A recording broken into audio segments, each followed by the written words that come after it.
Bonjour les amis, fratelli Juventini, bienvenue dans cette nouvelle vidéo.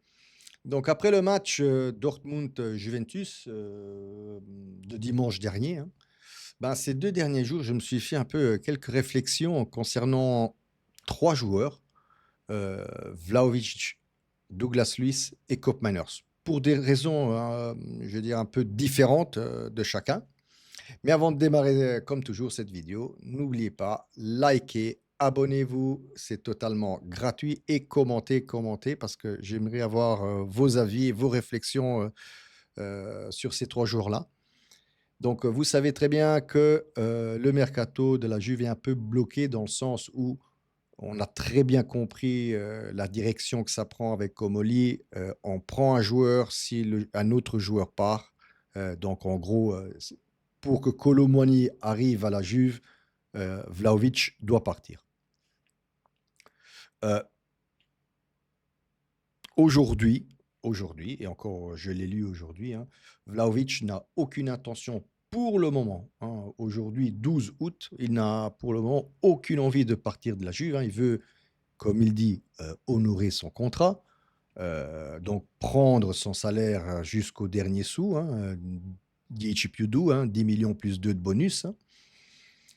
Et donc, moi, quelque part, je me suis fait cette réflexion, mais je pense que la dirigeance devrait changer de position ou changer de chemin, appelez-le comme vous voulez, dans le sens où pour mettre un peu plus, enfin un peu plus, pour mettre de la pression sur Vlahovic, pour moi, il faut riscattare Kolo Muani. Il faut aller le chercher, il faut aller payer le prêt, payer intégralement le prix que demande le PSG.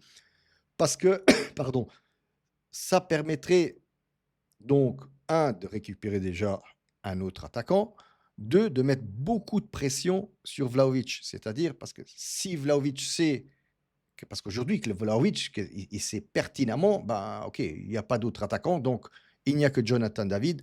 Donc, au vu du nombre de matchs que la Juve doit jouer l'année prochaine, je me vois mal Jonathan David jouer tous les matchs. Donc, Vlahovic sait pertinemment qu'il va jouer certains matchs.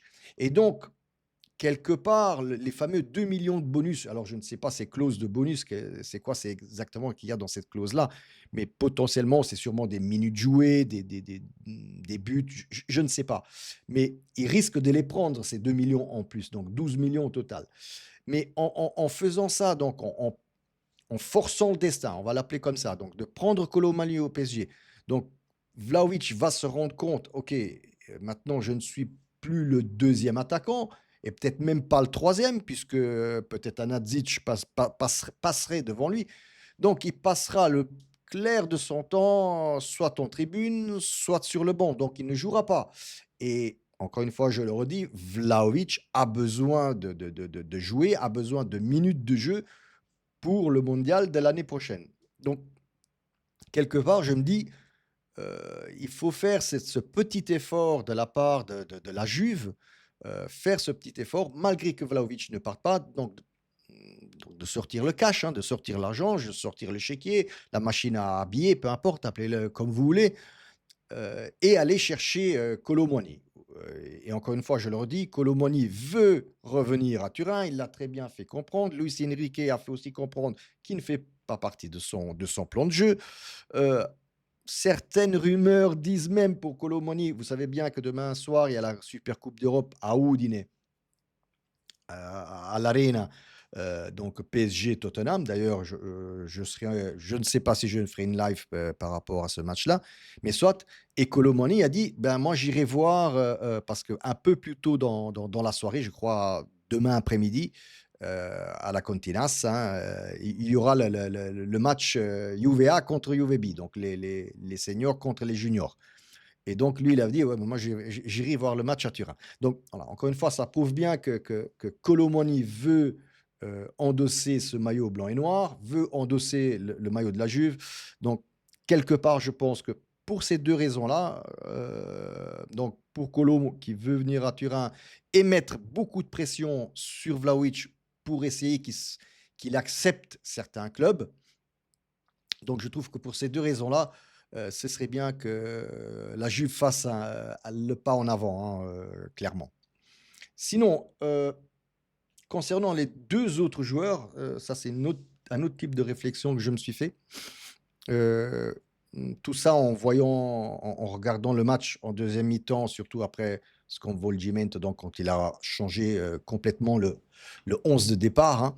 Quand Cope est rentré, Douglas Luiz est rentré, Diallo et tous les autres joueurs, McKennie et tout ça. Mais on va se concentrer surtout sur les 2 joueurs, Kopp Meiners et Douglas Luiz. Donc j'ai regardé quelques phases de jeu encore une fois, hier soir, oui, hier soir. Donc et je me suis rendu compte que Tudor a changé un peu les rôles de ces joueurs-là. Donc Kopp Meiners n'était plus trequartiste, donc devant les milieux et Douglas, donc devant les milieux exactement. Il l'a fait jouer à côté, enfin au milieu, à côté de McKennie sur le côté droit et Douglas Luiz, lui, n'était pas au milieu de terrain, mais jouait trequartiste, hein, quasiment à la place, on peut dire à la place d'Ildiz, hein, clairement. Et donc, quelque part, je me demande si Tudor n'essaye pas, quelque part, de trouver la bonne position pour ces 2 joueurs-là, parce que c'est clair, hein, vous avez vu, enfin, pour le peu de temps de jeu de Douglas Luiz et pour ce qu'on a vu de Kopp Meiners l'année dernière, vous l'avez vu, alors ça, dans la position là, que ce soit de Kopp Meiners derrière les pointes et de Douglas Luiz au milieu de terrain, ça n'a vraiment pas été. Heu, Mettre un Douglas Luiz,